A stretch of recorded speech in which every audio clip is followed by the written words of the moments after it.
panjenengan, termasuk yang Pak Ibnu Abbas. Jadi narasinya bagaimana?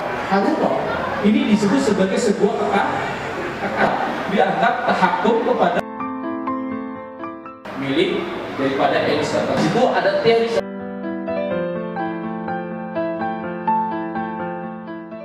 karena mereka tidak pandai di dalam mengolah ekonomi. Narasi kepada kaum muslimin bahwa pemerintah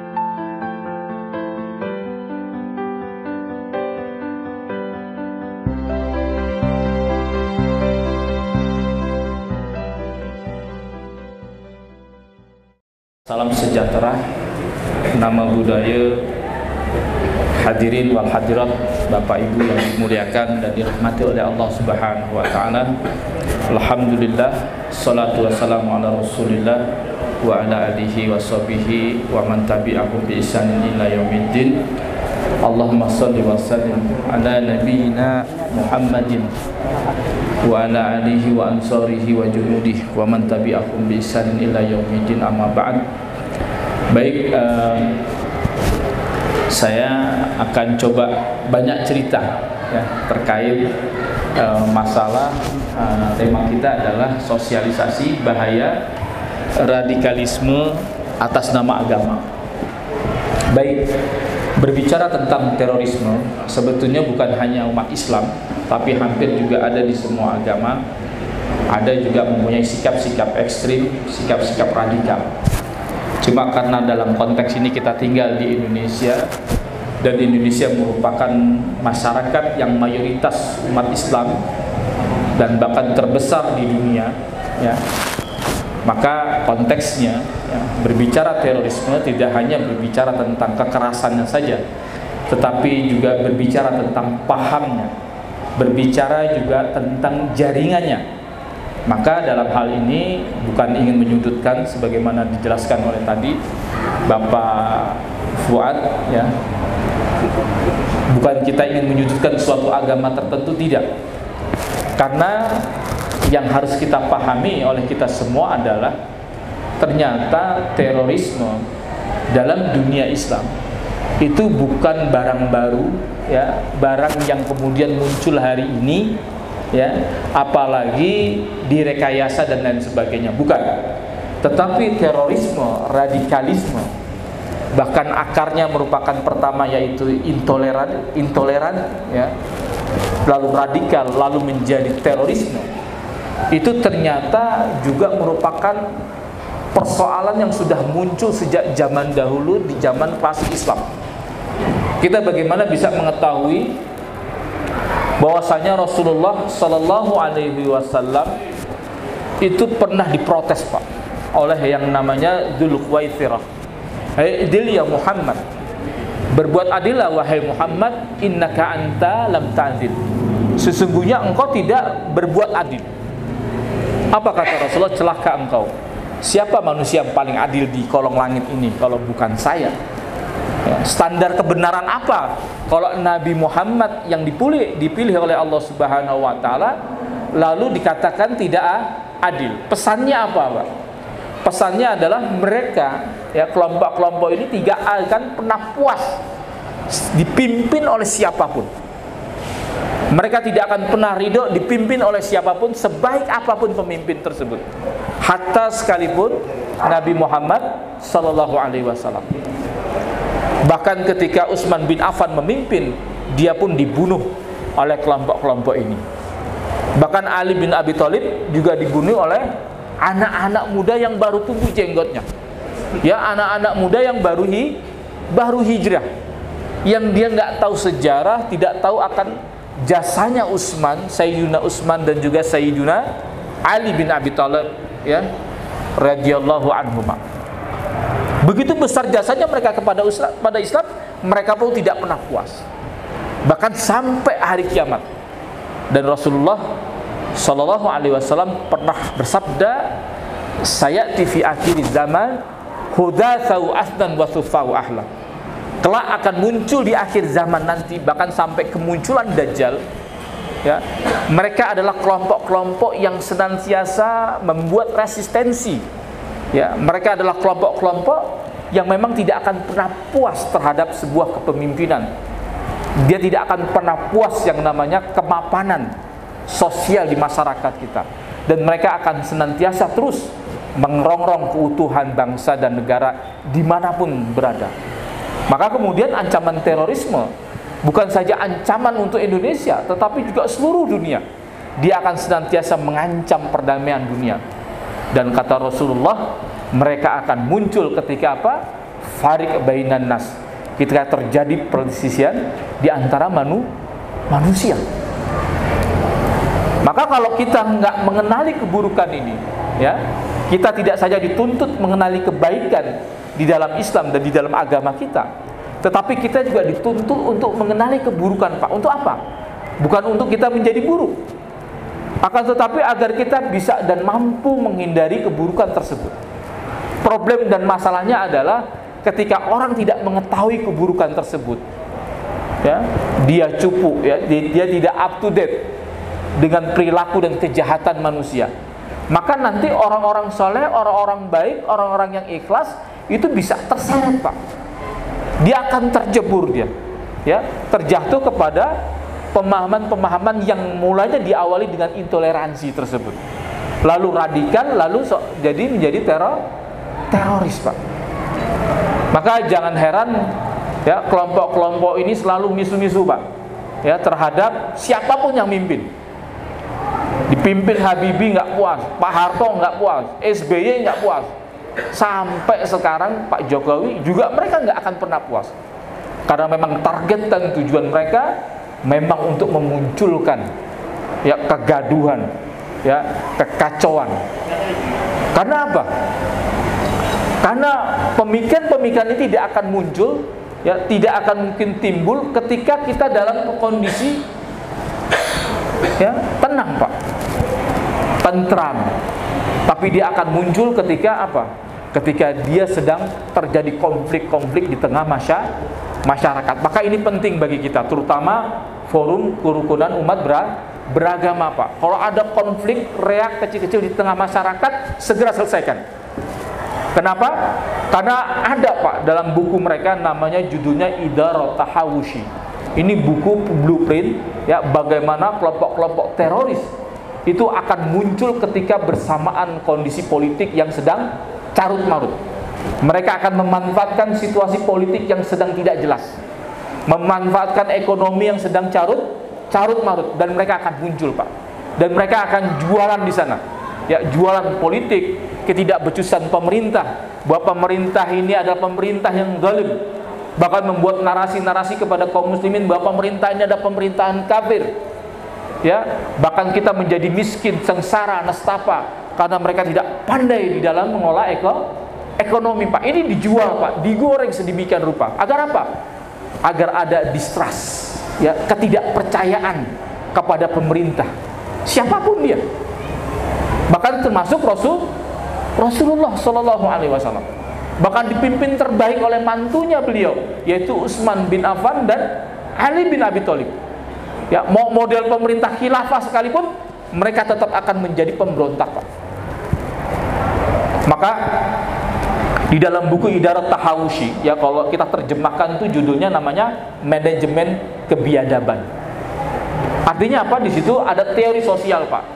Kata mereka setiap chaos itu adalah peluang. Kenapa? Karena mereka tidak akan muncul kalau enggak dalam kondisi kacau.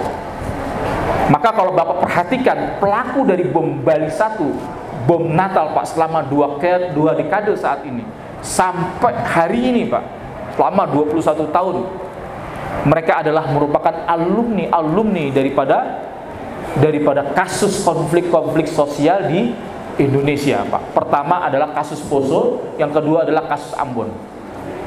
Kalau Bapak melihat berita acara seorang pengebom, Pak, yaitu Ali Imron, Amrozi, Imam Samudra, dan Muklas, itu rata-rata, Pak, alat-alat bahan-bahan bomnya diambil dari Ambon, Pak.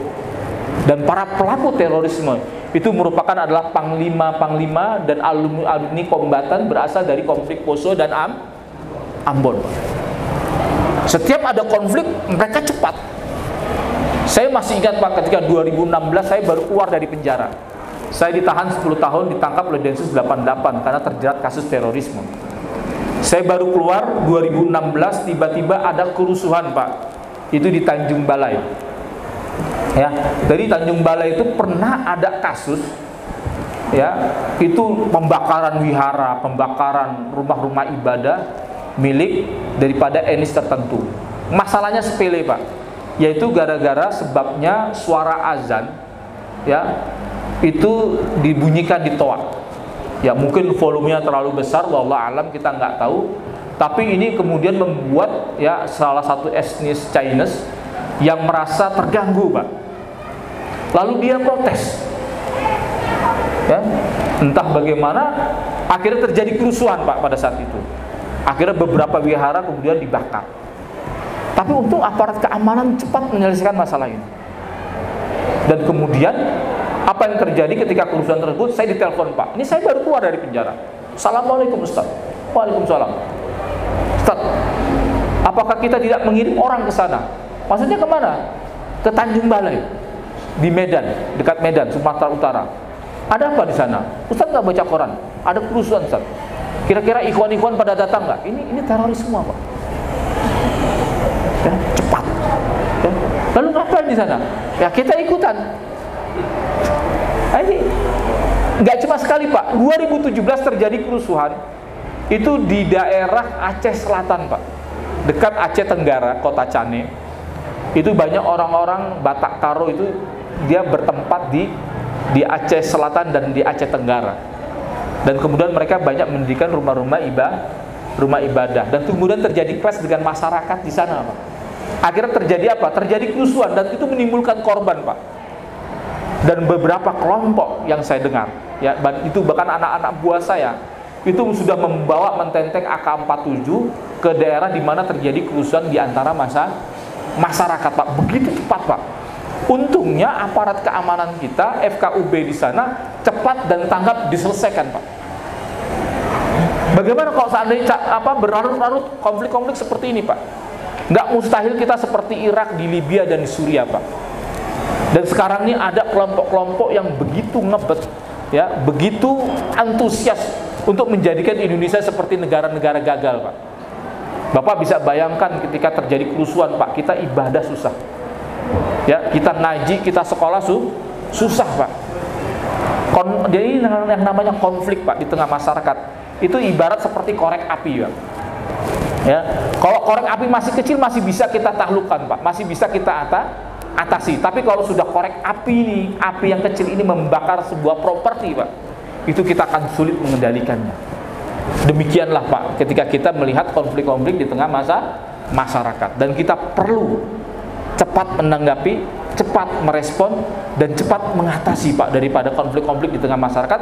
Jangan sampai kemudian para terorisme, ya, perilaku radikal dan lain sebagainya memanfaatkan situasi ini, lalu kemudian mereka mencita-citakan negara itu seperti Suriah, di Irak dan di negara-negara Timur Tengah yang sampai hari ini masih terjadi, ya, kerusuhan, Pak. Nauzubillah min dzalik.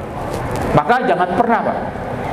Karena saya pernah membaca salah satu buku yang judulnya namanya Dakwah Al-Muqawamah Al-Alamiyah Al-Islamiyah. Buku ini merupakan dibuat oleh seorang Abu Mus'ab Al-Thuri, ya, seorang ideolog Al-Qaeda yang berasal dari Suriah, dan dia sudah ditangkap. Dia mempunyai buku 1400 halaman. Dan alhamdulillah saya punya kitab tersebut. Dan kitab itu sering kita jadikan sebagai panduan ketika kita dulu masih radikal, Pak. Ternyata apa, Pak? Jadi dia katakan bahwa pemikiran takfir, pemikiran-pemikiran mudah mengkafirkan itu penyebabnya ada 4. Yang pertama itu adalah pemerintahan yang zalim. Ini bisa memicu, Pak. Atau pemerintahan yang dinarasikan sebagai pemimpin yang zalim. Ya, ada beda, Pak, ya. Pemimpin yang zalim atau pemerintah yang dinarasikan sebagai pemimpin yang zalim. Itu Utsman bin Affan, Pak, Ali bin Abi Thalib. Itu kurang baik apa, Pak? Ya, Utsman bin Affan itu, ya, sebelum dia dibunuh, sebelum terjadi kerusuhan, ya, pertempuran sivil, ya, antara pasukan Muawiyah dan pasukan Ali bin Abi Thalib, itu muncul dulu, Pak, hoax, Pak. ya, bahwa Utsman bin Affan itu tidak ikut perang Badar. Utsman bin Affan juga tidak ikut perang Badar, ya, perang Uhud. Ya, dia tidak ikut bai'atul ridwan. Dia tidak ikut, bahkan dia dianggap tidak menjamak sholatnya ketika dia berada di Mekah. Padahal sunnahnya adalah kalau kita ittiba kepada Rasulullah itu adalah menjamak sholat itu sendiri. Itu didebat oleh anak-anak muda yang baru tumbuh jenggot.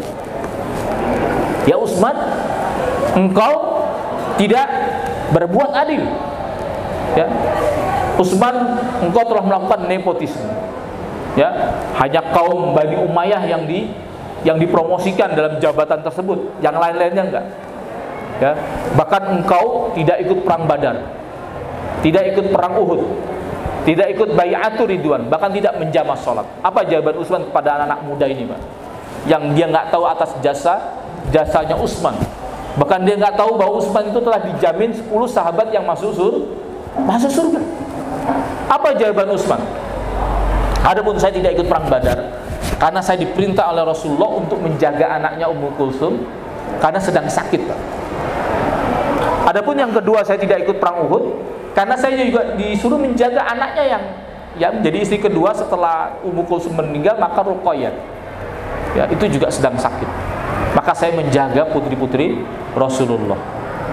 Adapun saya tidak ikut bai'atul ridwan karena memang pada waktu itu Utsman diberitakan, diinfokan telah terbunuh oleh orang-orang Quraisy.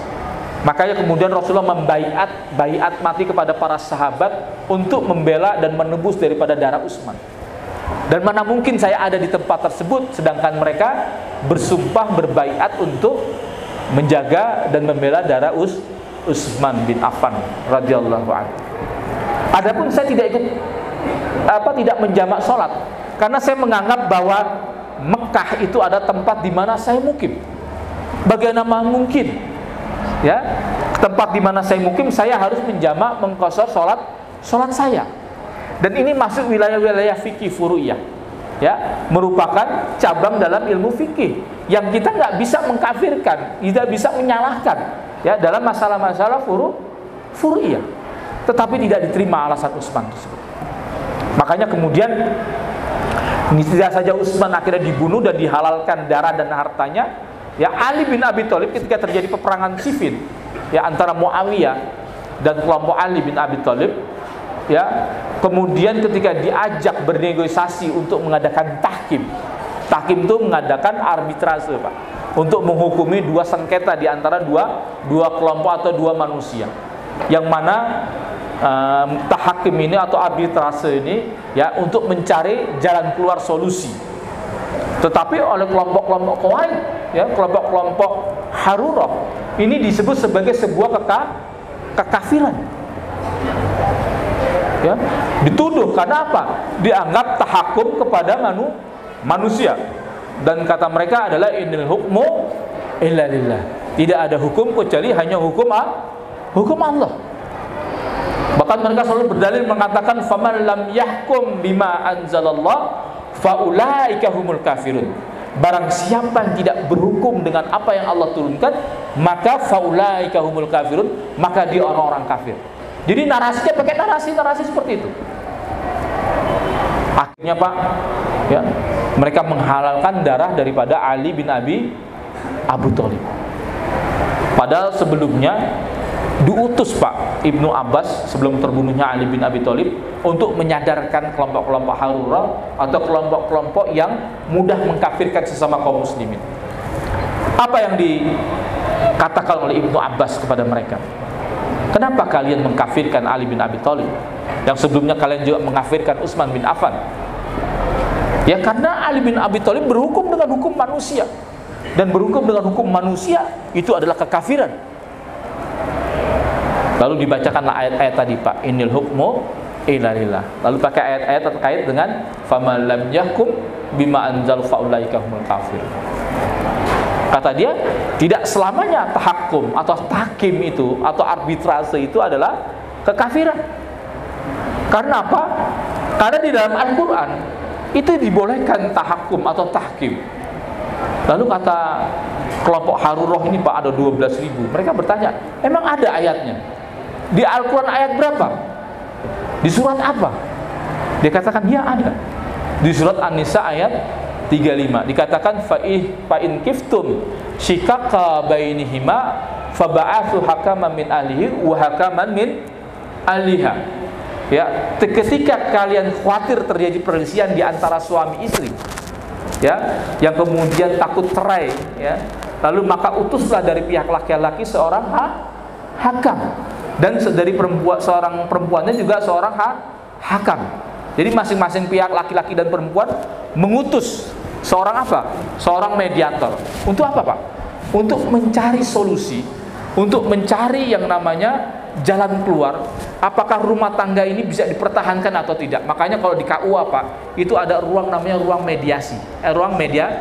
Mediasi, Pak. Untuk apa, Pak? Kali aja pernikahan tersebut bisa dipertahankan. Dan ini bukan kekafiran. Akhirnya, Pak, 8.000 dari 12.000 tersebut dia pulang, Pak. Dia taubat rujuk kepada ilal haq, kepada kebenaran, dan 4.000-nya kemudian dibasmi, ya, diperangi sampai habis ke akar-akarnya. Makanya dalam memerangi terorisme itu, Pak, ya, itu bukan hanya proses tauiyah saja, penyadaran, tetapi juga melalui proses, ya, untuk penindakan tegas, ya, kepada pelaku-pelaku terorisme, Pak. Makanya jangan heran kalau kemudian pelaku terorisme ada yang tertembak karena memang mereka menginginkan kematian tersebut, Pak. Dan dampaknya sangat luar biasa. Ya, dampaknya sangat luar biasa, ya, mudah mengkafirkan ini. Jadi sejak zaman Rasulullah, ya, ancaman terorisme itu sudah ada. Ya, walaupun kemudian berganti tokoh dan berganti masanya, tetapi metodologinya sama. Maka kemudian kata para ulama seperti Abu Hasan Al-Asy'ari dalam Maqalat Islamiyin, ya, bahwa mereka adalah bi'annahu yukafiruna bidzanbin wa ya'taqiduna dzanban ma laisa bidzanbin.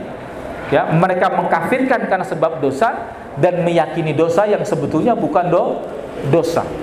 Ya. Jadi mereka ini meyakini sebuah dosa yang sebetulnya bukan dosa, Pak. Ya. Utsman, apa dosa Utsman? Menjamak sholat itu persoalan fikih, Pak, bukan persoalan usul akidah. Bahkan dalam masalah-masalah usul akidah itu ada perbedaan di kalangan kaum muslimin, di kalangan para ulama-ulama Islam, apalagi dalam masalah-masalah fikih, Pak. Dalam masalah-masalah fikih itu dikatakan adalah mabniyun ala ghalabatul dzan. Banyak dibangun yang namanya dzan. Dzan dalam kaidah usul fikih itu merupakan apa? Kebenaran itu cuma 70%, Pak. 30%-nya bisa didebatkan. Maka jangan terlalu terpaku pada satu dalil lalu menafikan dalil-dalil yang lain, Pak. Ini problemnya, ini masalahnya gitu. Ya, dan akhirnya, ya, mereka hari ini mengkafirkan apa, Pak? Mengkafirkan Pancasila. Padahal Pancasila itu konsensus, dia sebuah klausul, ya, di kalangan kaum umat beragama di Indonesia. Mereka bersepakat, ya, sepakat menjadikan Pancasila sebagai sebuah klausul, ya, saling menghormati, saling berpegang teguh, dan itu bukan kekafiran, Pak. Karena apa? Karena Rasulullah SAW juga melakukan hal yang sama yang disebut dengan Sahifatul Madinah atau Misakul Madinah. Ya, dia mengikat, Pak. Di situ ada orang Yahudi, ada orang Nasrani, ada orang-orang orang-orang yang paganisme, yang tidak beragama. Ya, agama masih nenek moyang mereka. Ada kaum muslimin, bahkan di Madinah kaum muslimin masih minoritas. Lalu mereka apa? Membuat sebuah kesepakatan, Pak. Maka di kalangan Muhammadiyah dikenal yang namanya Darul Ahdi wa Syahadah. Ya. Kalau NU dikenal Waliul Amri Ad-Daruri Bisyaukah, Pak. Ya. Ini pemerintahan darurat, ya, bisyaukah, punya kekuatan yang bisa apa? Bisa menjamin keamanan, Pak. Jadi nggak ada salahnya kaum muslimin, ya, memanfaatkan ini, ya, untuk hidup bertetangga, ya, bernegara, saling menghormati. Nah, tetapi kami dulu, Pak, saya itu mengklaim bahwa ini kekafiran. Wah, bahkan pemerintahan ini zalim, terus begitu. Narasi ini terus digoreng, Pak. Sampai kemudian orang timbul namanya kebencian, tidak ada rasa bangga kepada bangsa dan negara kita, Pak. Ya, ingin mengcopy paste konflik-konflik yang ada di Irak, ya, di Suriah agar terjadi di Indonesia. Ini kan jahat, Pak. Dan itu terjadi. Makanya ini sangat berbahaya pemikiran-pemikiran terorisme seperti ini, yang kalau saja kita tidak mengetahui keburukan daripada kelompok-kelompok ini, kita secara nggak sadar Pak ngikuti narasi-narasi ini. Wah iya betul, wah kita udah jadi negara PKI, presiden kita presiden pakai digoreng terus. Ya akhirnya apa Pak? Infil kita Pak. Ya kita jadi baperan. Ya apa iya? Maka kata Abu Mas Absuri yang saya kutip tadi, ya pertama pemimpin yang dinarasikan sebagai pemimpin yang zalim. Yang kedua adalah kebangkitan Islam yang lemah. Kenapa Pak? Saya katakan kebangkitan Islam yang lemah. Artinya adalah fenomena hijrah hari ini, ya Islam dipelajari oleh orang-orang yang tidak berkompeten Pak. Orang-orang yang tidak ahlinya Pak.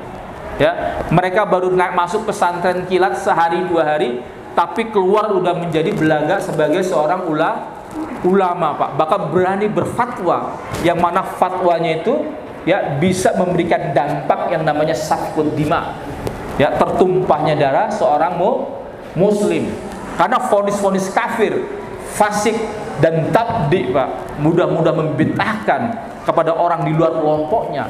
Itu punya konsekuensi Pak. Kalau untuk orang tabdi Pak, kata mereka tidak boleh belajar sama mereka. Ya, tidak boleh apa? Ya, memvonis musyrik kafir itu berarti menghalalkan darah dan hartanya, Pak. Bapak bisa lihat ya, maka kemudian nggak heran kalau para teroris-teroris ini ya kemudian ada yang terlibat kasus perampokan. Pernah dengar, Pak? Kenapa? Karena mereka menghalalkan Pak harta ya negara kafir, Pak. Karena menganggap ini negara kafir, ya kata Indonesia sudah dikafirkan, maka harta penduduknya, harta yang dimiliki oleh negara ini yang tidak berhukum dengan hukum Islam itu dihalalkan, Pak. Maka jangan heran di Medan ya 2010 ada perampokan Bank CIMB.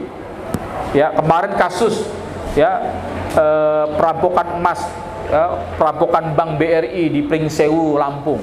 Bahkan di Kendal, Jawa Tengah juga terjadi perampokan. Ya. Mereka juga kemudian mengadakan amaliat-amaliat fa'i, ya menghalalkan darah dan menghalalkan harta, Pak. Bahkan kita lihat bom Bali, Pak, bom Bali 1 itu uangnya, rencana operasi tersebut, ya itu semua berasal dari perampokan toko emas yang ada di Serang, Banten. Ya, mereka mendapatkan 2 kilo, Pak. Dulu 1 kilo emas itu masih harganya 600 juta, Pak, zaman itu. Ya, sekarang sudah hampir 1 M, bisa sampai 900 juta emas 1 kilo. Mereka mendapatkan 2 kilo, Pak.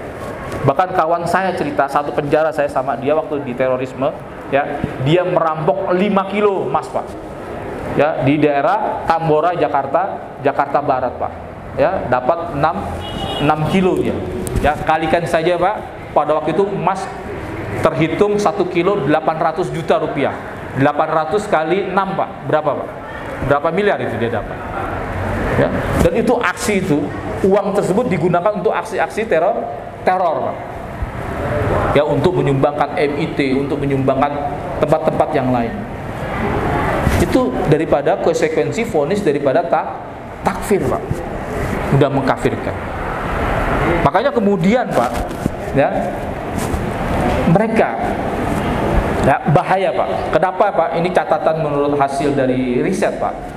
Kenapa 3.000 teroris yang ditangkap sejak tahun 2000 sampai 2021, ya selama 2 dekade, itu kelompok-kelompok yang jargonnya itu ingin kembali kepada Quran dan As-Sunnah. Ya, jargonnya ya ingin kembali kepada Al-Quran dan As-Sunnah, dan mereka kebanyakan adalah kelompok-kelompok yang anti terhadap mazhab dan tidak bermazhab. Ya, Muhammadiyah tidak bermazhab, tetapi dia tidak anti mazhab dan kan menghormati mazhab. Tapi kelompok-kelompok ini anti mazhab, Pak. Ya, mereka yakin, ya kelompok ini yakin bahwa mereka bisa mempelajari Islam secara langsung, secara otodidak, secara sohafiyun, tanpa melalui guru, Pak. Kitab mereka adalah guru mereka, ustadz mereka, syekh mereka adalah bukunya itu sendiri. Maka dalam adab ta'lim wal muta'alim itu ada istilahnya man kana syaikhuhu kitabahu fa'aqtahu katsirun min thawabi. Barang siapa yang syekhnya atau ustadznya atau gurunya adalah kitabnya, maka kesalahannya lebih banyak mendominasi daripada kebenarannya, Pak.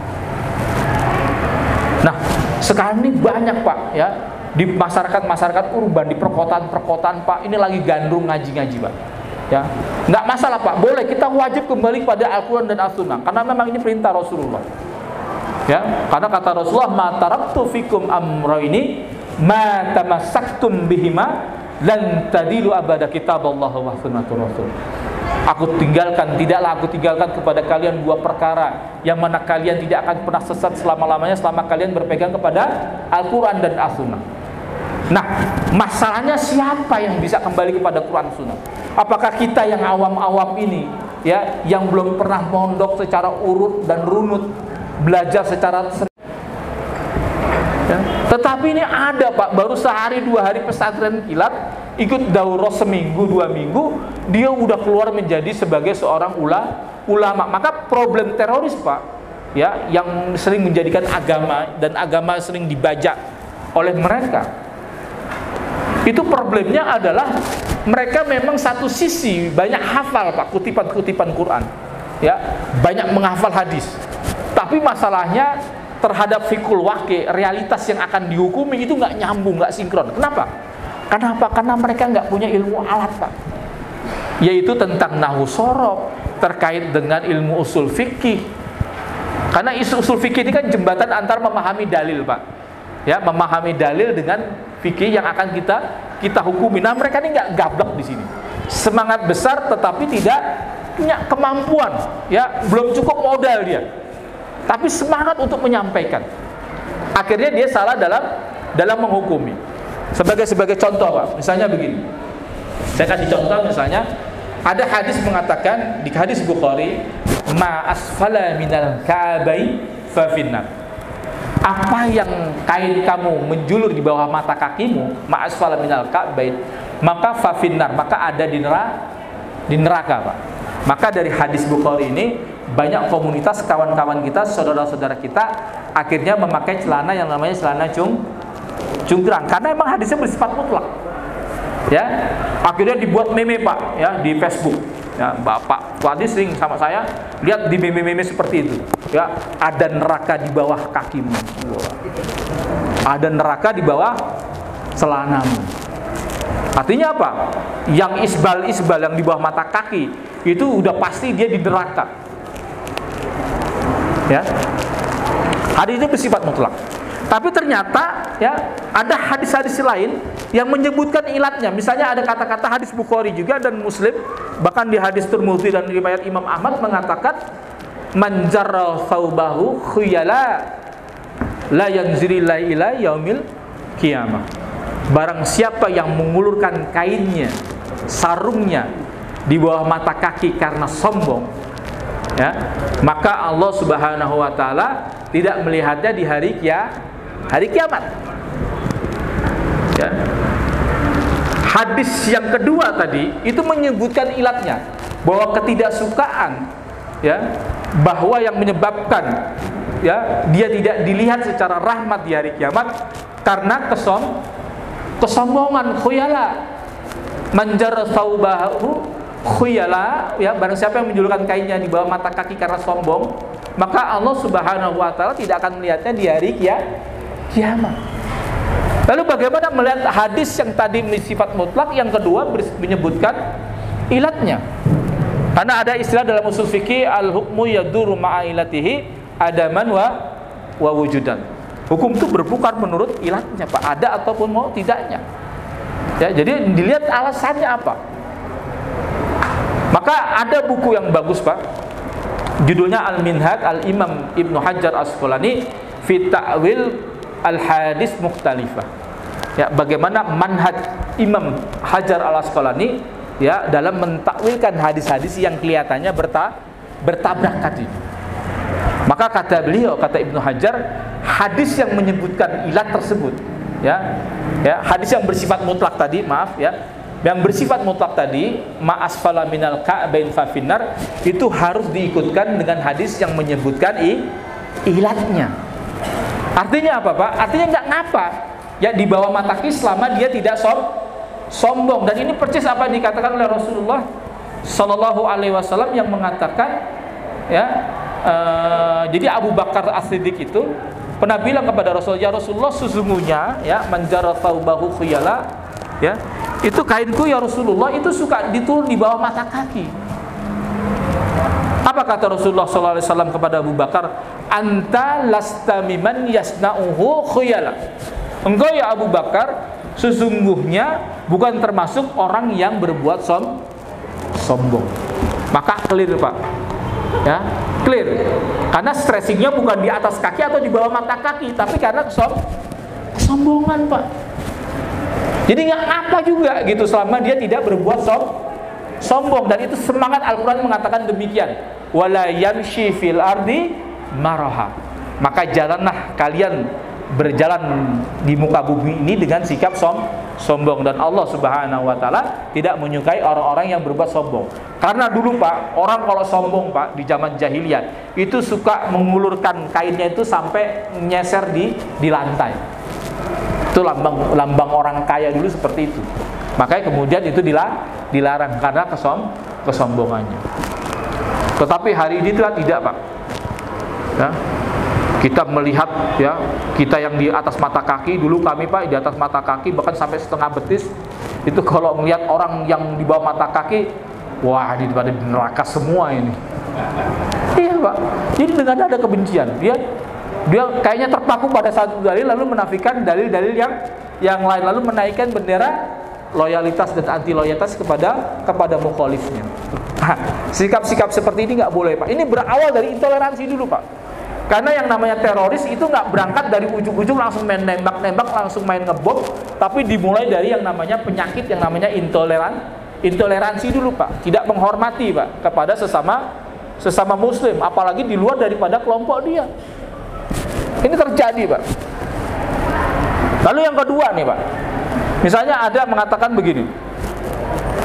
Ini contoh yang kedua. Ada dialog antara Imam Syafi'i dan Imam Ahmad.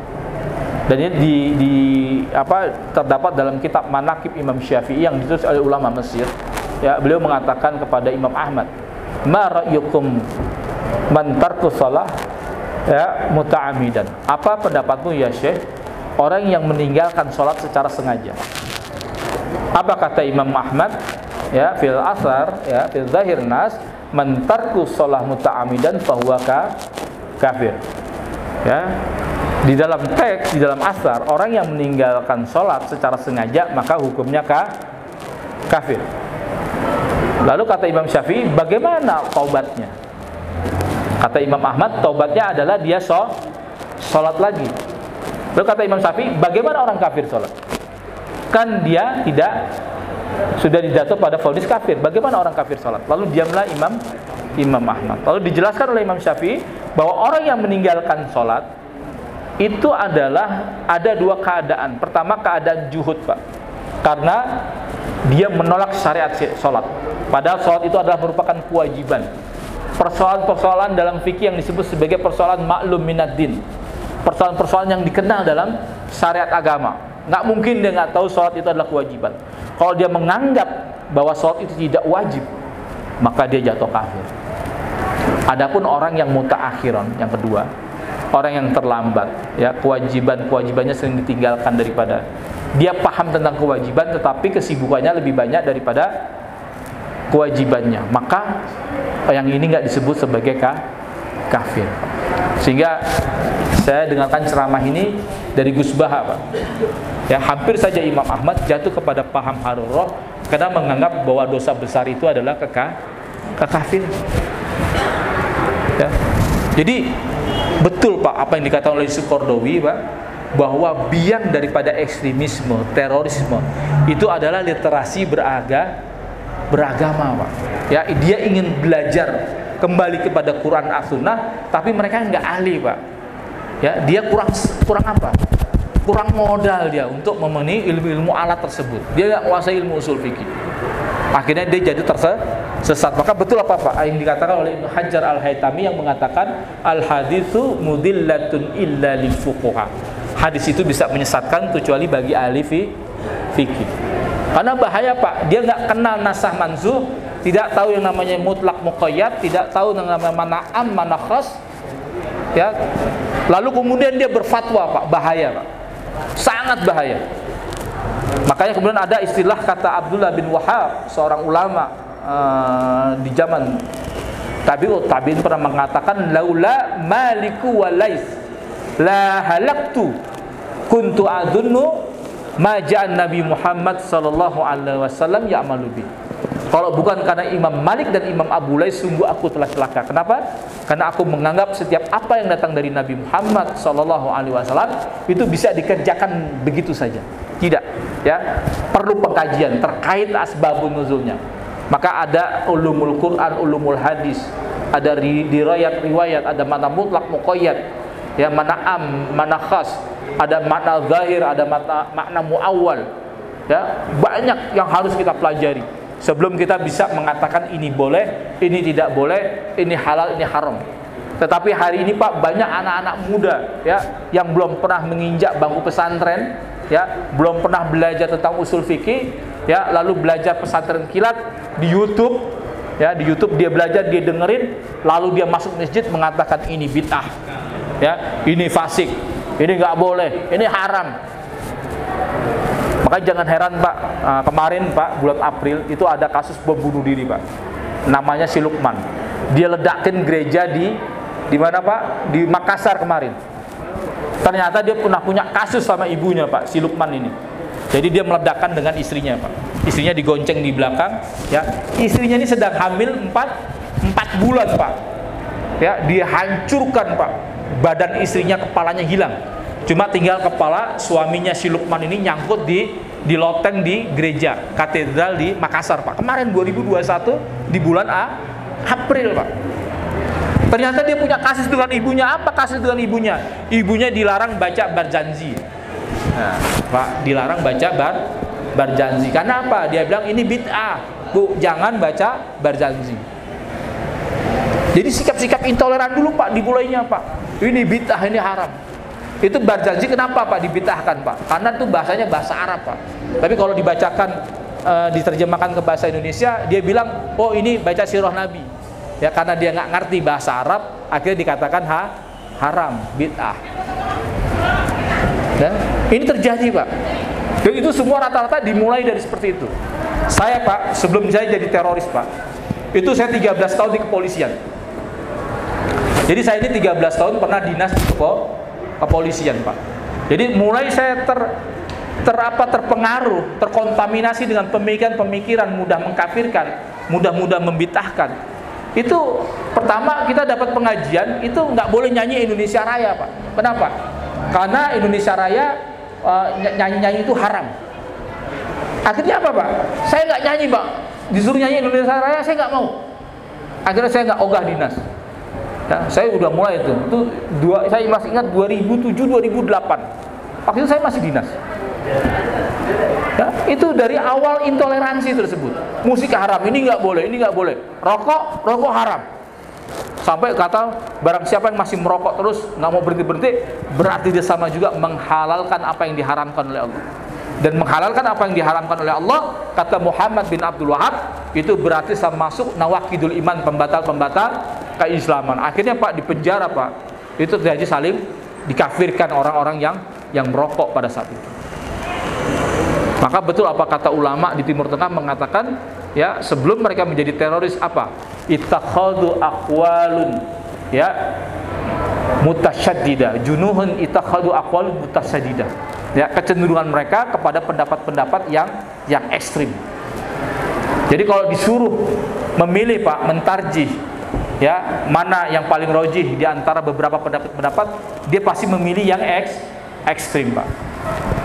Maka betul apa yang dikatakan oleh Sufyan Ats-Tsauri yang mengatakan innamal ilmu indana ar-ruqsah min as-siqqah wa amma tasydid fayasinu kullah. Ya, sesungguhnya ilmu di sisi kami yang banyak memberikan dispensasi, memberikan maaf, memberikan rukhsah, itu berasal dari ulama-ulama yang terpercaya. Adapun sikap-sikap ekstrim itu siapa juga bisa Pak. Ya, sikap ekstrim siapa juga bisa. Karena untuk menjadi ekstrim itu nggak perlu berpikir berat Pak. Untuk menjadi ekstrim dia tidak perlu berpikir keras. Siapa juga bisa Pak. Anak SD, lulusan SD bisa Pak. Tapi untuk menentukan ini boleh, ini tidak boleh, ini halal, itu haram, itu butuh pertimbangan yang berat. Makanya kadang ulama nih Pak, yang benar-benar ulama Pak, bukan ulama-ulamaan, itu kalau ditanya itu suatu masalah dalam masalah-masalah ijtihadiyah, dia selalu mengatakan aqwalu fihi. Di dalamnya terdapat beberapa pendapat-pendapat. Pendapat A yang mengatakan haram, pendapat B ada yang mengatakan makruh, pendapat C ada yang mengatakan boleh. Lalu dia mengatakan adzunnu kadza, yang saya anggap, atau darastu hadza, yang saya pelajari, ya, atau ar-ra'yu kadza, yang saya nilai, ya, adalah haram. Kenapa? Karena memang rokok itu membuat sehat. Tapi dia tutup dengan wallahu alam. Dia tidak pernah berdusta atas nama Allah. Dia tidak pernah mengklaim pendapat dia merupakan pendapat Allah dan Rasulnya. Tetapi berbeda Pak dengan kelompok-kelompok ekstrim, dan dia berani berdusta atas nama Allah dan Rasulnya, bahwa pendapat ini adalah pendapat Allah dan Rasulnya. Dan ini berbahaya. Dan kita lihat bagaimana banyak orang-orang, padahal ini pendapat ijtihadiyah, Allah nggak menyebutkan halal haram, tapi dia berani mengklaim bahwa ini adalah pendapat dia, pendapat Allah. Siapa yang menyelisih pendapat ini berarti menyelisihi Islam. Barang siapa yang memerangi mereka berarti telah memerangi Islam. Padahal Allah Subhanahu wa taala tidak menunjuk dia, ya, tidak memerintahkan dia bahwa dia adalah kelompok yang dijamin kebenarannya. Tidak. Sekarang berapa banyak Pak kelompok atau ormas atau oknum-oknum yang mengaku-ngaku sebagai ulama, ketika diselisihi, ya, ketika di counter, dia mengatakan berarti ente anti-Islam. Seakan-akan agama itu adalah milik dia, surga itu seakan-akan pengkapling milik dia, padahal dia sedang apa Pak? Membaca atas agama Pak. Maka betul apa kata Ibnu Rusdi yang mengatakan idza aradta an tatahakkam bil jahil taklifu kullu batil bi gilafiddin. Kalau Anda ingin menguasai orang-orang bodoh, ya, orang-orang awam, ya, maka bungkuslah setiap kebatilan itu dengan agama Pak. Kenapa? Karena agama ini jadi daya tarik Pak. Ya, coba Bapak nipu pakai nama atas agama, cepet nggak? Ngaku nabi aja di Indonesia masih laku Pak, betul nggak? Iya Pak, karena apa? Agama yang dibawa. Yuk, narasi-narasi keagamaan itu dibajak Pak, ya, bukan Islamnya Pak, tetapi agama ini dibajak, dan itu bisa siapa saja. Dan orang sering apa Pak? Sering kesemsem Pak, nggak tega Pak. Makanya kalau Bapak nggak mengetahui keburukan Pak dalam masalah-masalah seperti ini Pak, orang-orang yang baik, orang-orang yang ikhlas Pak, terseret-seret dia. Kita lihat kasus-kasus penipuan di mana-mana. Ya, kemarin kejadian Pak di Jonggol sampai berapa puluh miliar Pak. Ada beli lahan kurma Pak. Wah, ini sekian, blok murah Pak. Wah, ini investasi syar'i. Pakai istilah-istilah seperti itu. Tapi ujung-ujungnya penipuan Pak. Wah, ini untuk membangkitkan ekonomi umat. Ayo umat berbondong-bondong, ya ini insya Allah masuk surga nanti. Ya, kalau umat jaya begini-begini, dijual agama Pak. Untuk apa? Untuk nipu Pak. Dan itu banyak. Dan termasuk kelompok-kelompok teroris juga menjual isu-isu keagamaan, ya, untuk demi kepentingan kelompoknya. Dan ini berbahaya. Dan ini sangat berbahaya. Dan akhirnya kita sebagai umat Islam akhirnya menjadi korban Pak. Ya, mereka telah mengkampanyekan Islam yang buruk. Makanya saya kadang suka miris Pak. Di luar negeri Pak, itu sekarang paham-paham ateisme itu, ateis Pak, tidak beragama itu jadi subur Pak. Kenapa Pak? Karena orang-orang melihat Pak, ya, orang beragama kok jadi kayak begini gitu. Orang beragama kok jadi tega, ya, jadi jahat, ya. Akhirnya ngebom sana ngebom sini, dan ini merupakan kampanye Islam yang buruk Pak. Akhirnya banyak Islamofobia Pak. Ya, itu salah, sikap yang salah, Islamofobia. Tapi coba kita juga ngaca juga, apakah mungkin perilaku-perilaku sebagian daripada umat Islam yang nggak sadar telah mengkampanyekan keburukan dan menyebabkan Islam itu tercoreng. Maka ada istilah kata ulama, al-Islam mujibul muslim. Ya, kadang keindahan Islam itu hilang, tertutupi oleh perilaku daripada umat Islam itu sendiri. Ya, karena orang-orang di luar Islam Pak, itu melihat orang Islam itu bukan, mereka nggak baca Quran, nggak baca hadis Pak. Tapi dia melihat Islam itu melihat daripada perilaku dari kita semua. Ketika kita mengkampanyekan keburukan, maka yang didapatkan adalah keburukan. Maka mulai dari sekarang, ya, kita menyadari, ya, kita tumbuhkan sikap-sikap toleransi kita kepada orang yang berbeda dengan kita. Ya, Rasulullah juga demikian Pak. Karena agama ini mengajarkan seperti itu. Ya, kita menghormati, tidak mudah menyalahkan orang-orang di luar daripada kelompok kita Pak. Udah berapa menit, Pak? Ya, ini Pak. Ya, mungkin ini Pak yang bisa saya sampaikan kepada bapak-bapak dan ibu-ibu. Mudah-mudahan bisa menjadi inspirasi, bisa menjadi modal. Mungkin kita bisa tanya jawab Pak, ya. Kita kasih setengah jam, ya, atau sampai mungkin jam 11, ya. Kita persilahkan Pak. Tafadhol. Demikian dari saya, kurang lebihnya mohon maaf. Billahi taufik wal hidayah. Wassalamualaikum warahmatullahi wabarakatuh.